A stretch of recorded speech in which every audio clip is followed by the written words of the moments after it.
Okay guys, we're back inside of Path of Exile 2 and there is a lot to go over today as they have had hotfix galore and some announcement statuses with regards to the influx in players versus the support emails. So we're going to give you guys the complete lowdown on what they've been posting up to date because there is definitely a lot to go through. So we're going to take a look at everything we've got happening. If you haven't already, hit that beautiful like button and subscribe with post notifications turned on. It'd be greatly appreciated. And on top of that, make sure you get involved with that giveaway. We're giving away a copy of the early access game right now, and if you want to get involved with it, head down to the comment section and put any style Christmas emoji. Let's get a little festive in the comment section today, and we'll announce the winner this weekend for you to win a copy.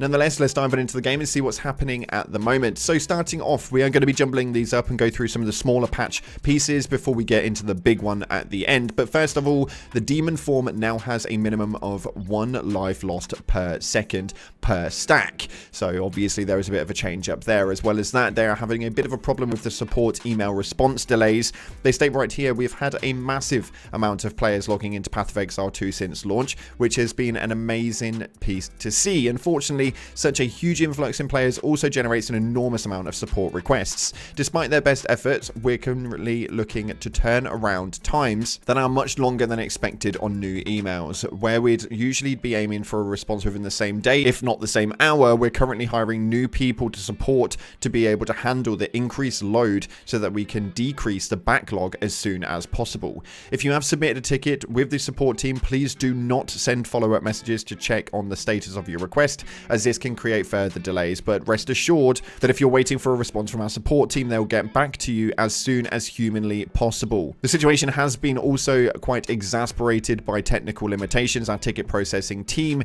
has been severely overloaded, causing some emails to not be processed correctly, which creates additional delays. We've now improved the capacity of our tools to process more emails, so that particular issue has been improved. We greatly appreciated your patience while we work through this initial rush of support requests, and we'll endeavor to improve our response times as quickly as we can. Now, that is obviously great news, and I absolutely love the fact that they are communicating this. It's generally something that most companies don't really talk about when it comes to the influx in players and how it can impact that basis of actually having tickets submitted. Normally it implies you're doing something wrong, but they've got no qualms in actually mentioning this one. It essentially means that they are going to be getting back to you guys at some point or another, so do have a bit of patience. They've got a lot of people under their wing right now. Now, on top of this, they have made the community extremely angry because there is a 0.1.0.d patch notes, and these patch notes where there was quite a lot in them, to be completely honest, and we had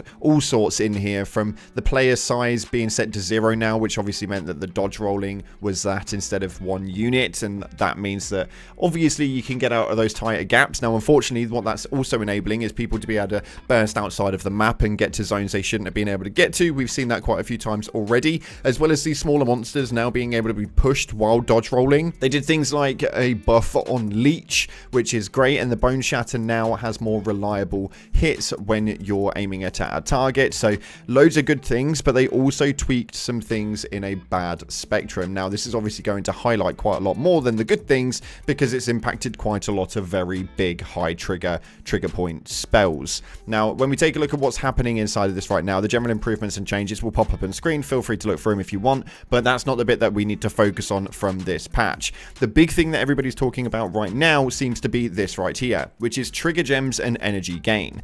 Trigger gems energy gain was not in the right place, and it was far too easy to use ailments to trigger spells. One problem with the previous system is that if we balanced it to make the triggering happen in boss fights, then the triggering would happen far too often during clearing. In order to address this, we are now making monster power part of the calculation for energy gain. This means that it is far easier to trigger skills for unique monsters than it is from normal monsters. But you also hit many more normal monsters when fighting. Another issue was using low-level skills with unconditional ailment applications such as Flame Wall to ignite enemies for triggering. In order to make the source of the ignite matter, we are making the energy gain be dependent on the strength of the ignite. We are also rebalanced all energy gain across the board. Now, this has been the biggest problem, mainly because this has affected a lot of different builds. Me personally, I have a friend who has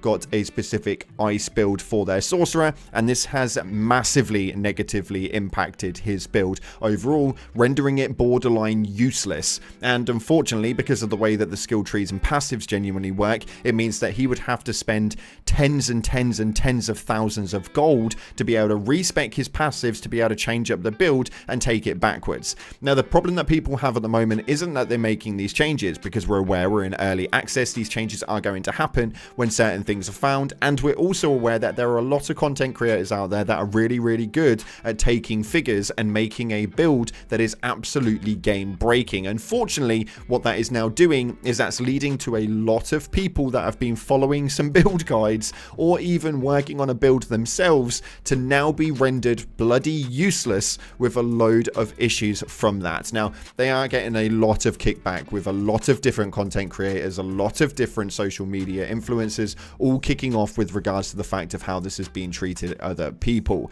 I don't know what's going on with this and how this is going to work. A lot of you guys may now have bricked characters, which means that you will have to either start again or pretty much farm your life away to get enough gold to respec your entire tree. And yes, that's a lot of bloody gold. Now, I want to know how many of you guys this genuinely affected. So if you want to let me know in the comment section what this did to your build, in the build that you were actually running, I'd love to be able to find out some more information on this, as I only know a few specific builds that this has affected, pretty much myself included, with some of the parts, especially with regards to the flame wall and how that actually ignites and stuff like that. But nonetheless, that's just running off on a tangent. Let me know in the comment section what you guys have been dealing with regards to these nerfs and how it's affected your build. Now, next up right here, they had the Ultimatum changes, where generally improved balance across the board with Ultimatum monsters, bosses, and modifiers, mostly targeting outliers that were too difficult in bringing them in line. As well as that, the monsters' density of Ultimatum encounters have been made more consistent. The Stormcaller runes, blood, globules, heart tethers, and impending doom rings no longer spawn while a player is on a lift or near the altars in the Val Soul Core room. They fixed a bug where player minions could get stuck at the top of the lift in the Trials of Chaos also. There was an absolute ridiculous amount of bug fixes, which have hopefully rendered a decent amount in for you guys to be able to actually sort that. And then in an additional one, they stated right here, we missed one. Cast on Critical Strike now also cares about the damage of the hit when determining how much energy to gain to prevent the use of high crit low level skills. This should mean using lower hit frequency skills that hit harder are also now much stronger for this.